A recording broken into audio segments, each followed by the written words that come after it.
infrastructure chapter, and that is taken from Indian economy and it is for class 12. Today I am going to cover energy and its sources. Okay, so we are talking about infrastructure and we know that energy is part of infrastructure. Why I made like this two types of sources? Because there are two ways in which sources can be studied. According to that it can be studied.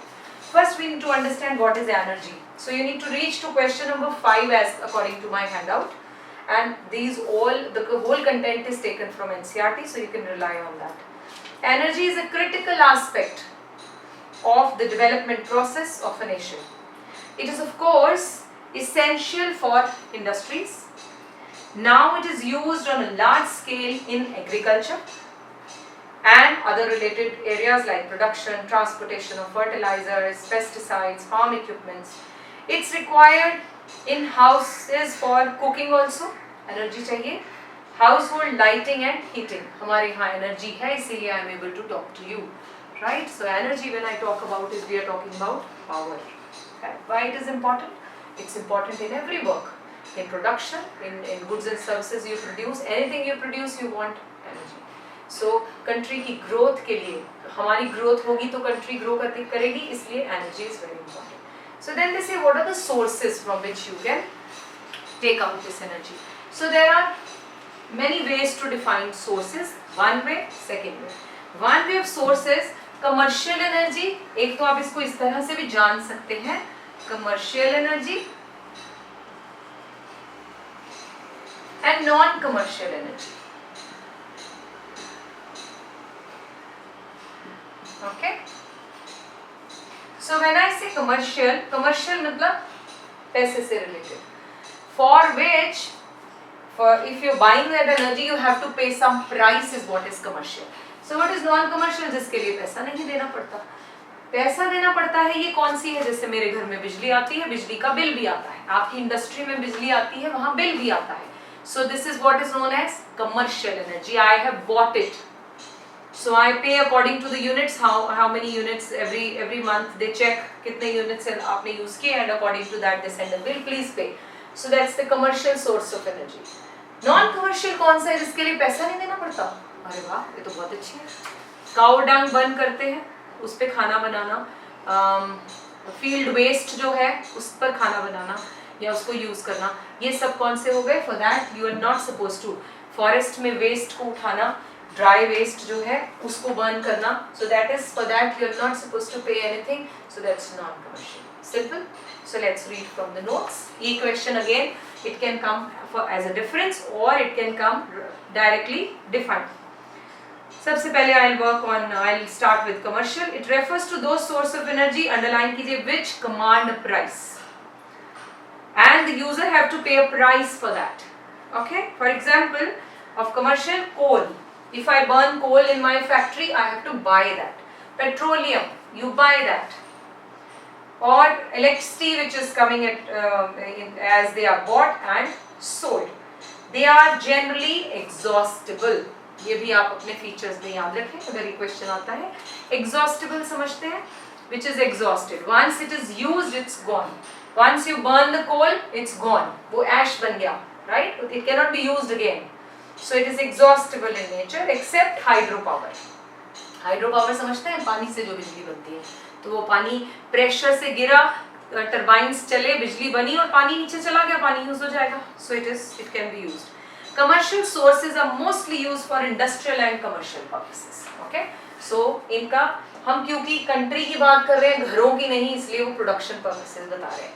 Non commercial में आ जाइए. It refers to those sources of energy which do not command a price. Of course, the example of non-commercial is firewood. Okay. Agricultural waste, dry dung, as they are found in nature. They are generally renewable. Renewable समझते हैं. अब forest में कुछ सामान नीचे झाड़ियाँ सूख गई, गिर गई, so अब ये कलेक्ट हो गई, क्या दोबारा नहीं गिरेंगी? They are renewable, फिर अगले दिन मिल जाएंगी. काउ डंग हर रोज मिलेगी.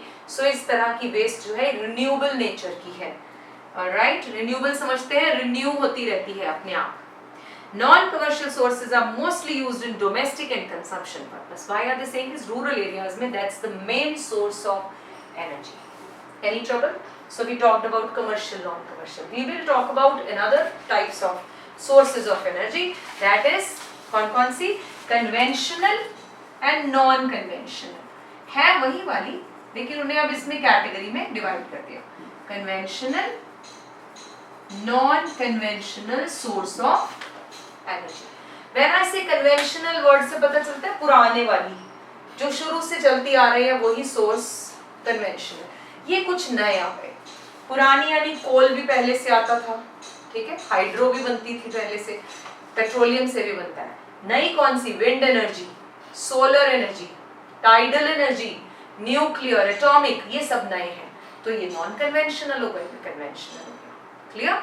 चलिए, ये ओरिजिन के हिसाब से हो गए और ये मनी के हिसाब से हो गए.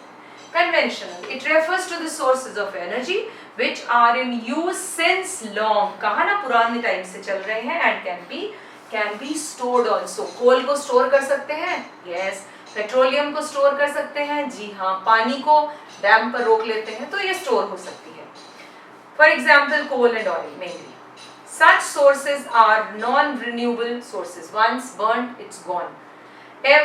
Even today, most of the industries of the world make use of coal and oil in industries. अभी भी बहुत सारी जगह यूज हो रहा है. Both commercial and non-commercial sources are conventional.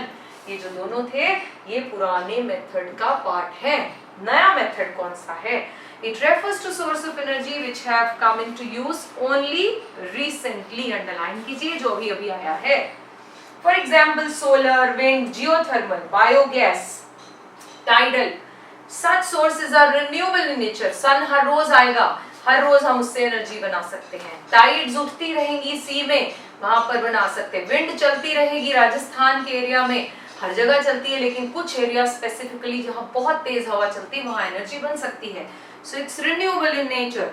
Being a tropical country, हम इतनी लकी कंट्री हैं, यहाँ पर हर तरह का वेदर हम एंजॉय करते हैं, हर तरह के सीजन एंजॉय करते हैं.